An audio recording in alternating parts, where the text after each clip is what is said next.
Napanatili ni Donnie Asnietes ang kanyang WBO light flyweight title matapos talunin ng kalaban niyang Meksikano na sa Pinoy Pride 31. Let's get the real score from Dayan Castillejo. Cataraha is chasing after him. Kahanga-hanga ang pro debut ni Kevin Cataraha na panalo via knockout sa kalaban Indonesia na si RD Tefa sa Pinoy Pride 31.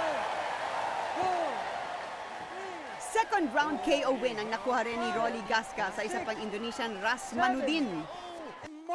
Nakakabilib ang tagumpay ni Mark Magnifico Magsayo na humarap sa matapang na Meksikanong si Rafael Reyes. Nakaisang knockdown muna siya sa round 3 bago humataw muli sa round 6 hanggang sa itinigil ng referee ang bakbakan. Nakuha ni Magsayo ang IBF Youth Featherweight Championship. Masarap talaga kasi parang iba na ako sa lahat kasi may belt na ako.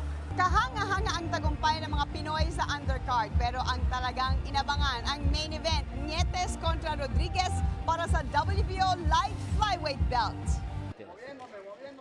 Sumugod at bigay todo ang Meksikanong si Rodriguez sa mga unang round. Siya ang dating champion sa minimum weight division at mas bata ng 11 taon kay Nietes.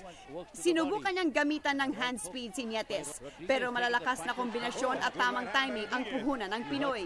Duguan si Rodriguez sa round 11 at lalo na sa round 12, pero unanimous win pa rin ang nakuha ni Nietes para manatiling kampiyon ng 108-pound division.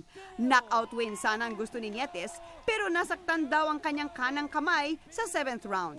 Siyempre, nahirapan ako ng konti, pero pag hindi na sumakit yung kamay ko mga 7th round, pero siguro mapatumba ko talaga siya.